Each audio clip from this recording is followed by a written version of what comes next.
Hey everybody, welcome back. In this video I'm going to show you how to play the guitar solo from Van Halen's When It's Love.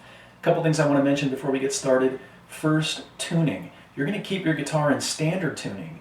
Typically with Van Halen songs we tune it down 1/2 step, but anytime it's a keyboard dominant song you're going to be in standard tuning, right?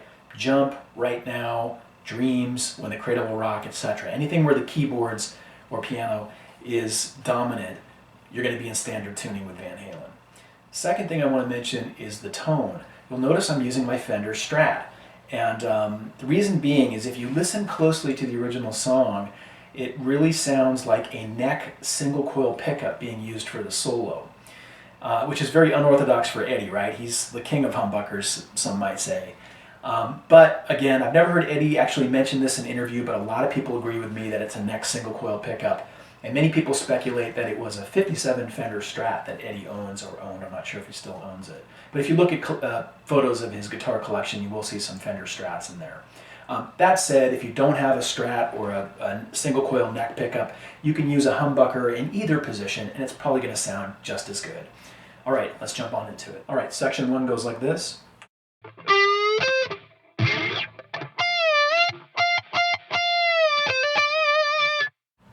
Couple things I want to call out there. First, you'll notice I captured that little string noise there that's in between the second and third notes. It's there. And then second, the 1.5 step bend, remember that's the equivalent of 3 frets. So going from here to here. All right? And with that one, you're going to do a pre-bend. You're going to bend up that 1.5 steps, then hit the note, come down, go back up.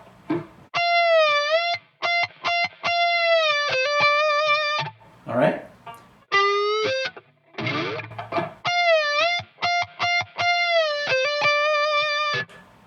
Pretty straightforward, right? Let's move to the next part. Section 2 goes like this.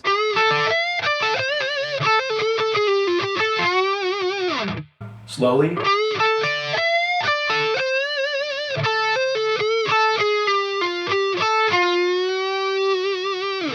So a couple things I want to call out here. That 4th note in, the 12th fret E string half step bend, a lot of times I'll see that tabbed where it's the 13th fret of the high E being bent, like this.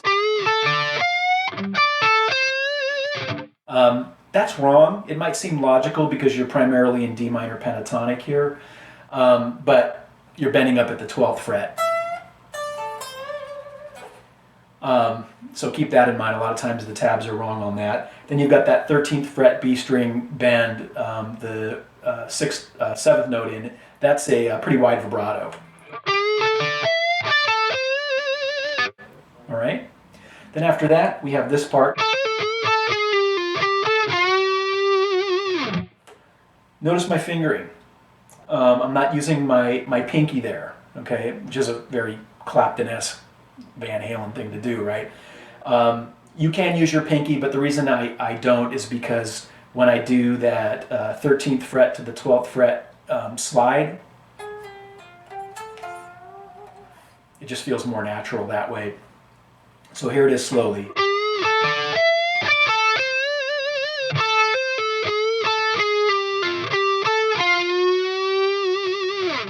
All right, and that final bend, the 10th fret on the G string, you bend up a step, come back down a little bit and give it a wide vibrato back up to the full step, right? Kind of like that.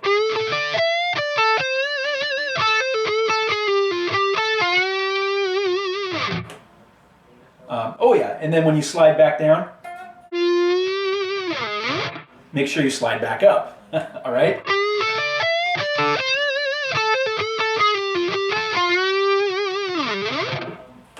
All right, let's move to the next part. The next section. All right, pretty straightforward there. Again, you've got some 1.5 step bends going on. One thing I want to call out is that 14th fret note that you start with on the G string.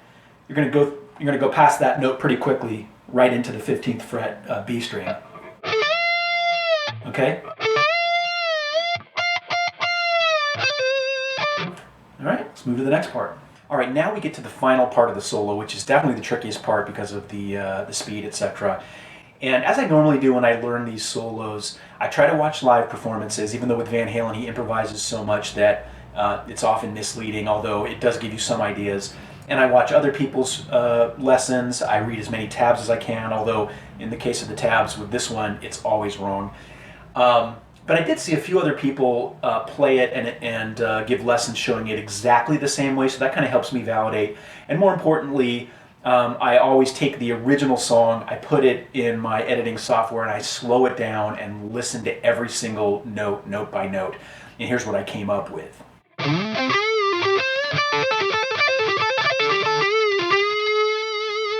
Slowly.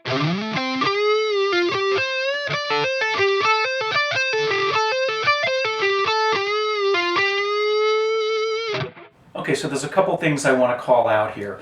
First of all, you'll notice that about, let's see, 1, 2, 3, 4, 5, 6, 7, 8 notes in, when you first play that 10th fret of the B string, that note looks a little different than the others, like a little bit smaller, a little compressed there. That's a typical notation technique that's used in tabs to notate where you're really kind of going by that note a little bit quickly, if that makes sense. You're not playing it in time with all the others, you're kind of going past it quick. So instead of going like this, it's more like... You could even skip that note and not play it, instead go... Okay, but it's there, okay, so I want to make sure I call that out. Most importantly, what I want to talk about in this section is the fact that when I play it, I think it sounds a little bit choppy compared to the original. I feel like Van Halen makes it sound more fluid, okay? And part of that is his fingers. But with me, I'm picking certain notes that he might not be picking. He might just be hammering onto those notes. And it's the 13th fret of the B string. I'm going to highlight those two notes on the screen right now, okay? So when I play that, and I'm going to play a 4-note sequence, I'm going like this. I think he might just be hammering onto that 13th fret B string note like this. Okay? Notice how I didn't pick it, I just hammered onto that 13th fret note. So here's an example. I'm going to play that 4-note phrase fast with and without picking that 13th fret note. So here's picking that note. And here's not picking that note.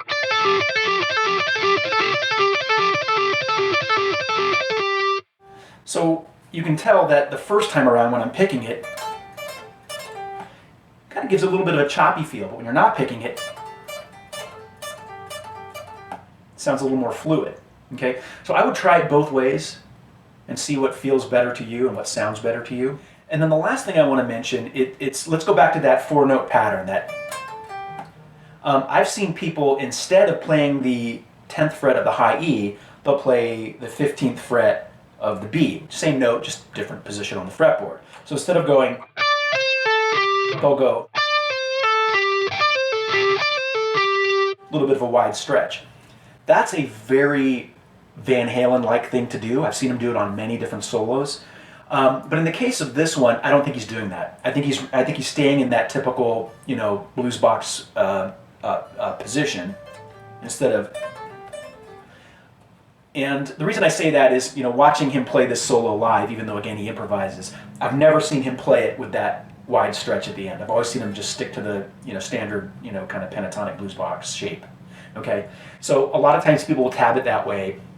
And I think the reason they tab it that way is, one, because Van Halen's known to do a kind of stretch like that. And also, we know that sometimes one person will put something in tab, it'll become gospel, and others will repeat it, right? So anyway, you can play it either way, whichever feels more comfortable, but I don't think Eddie's doing the stretch in that case. All right, that was my video showing you how to play the guitar solo from Van Halen's When It's Love. If you found it informative and helpful, feel free to hit that subscribe button, thumbs up, leave a comment. All that stuff means something. If you have any questions, I will attempt to answer all of them as time allows. Until next time, rock on.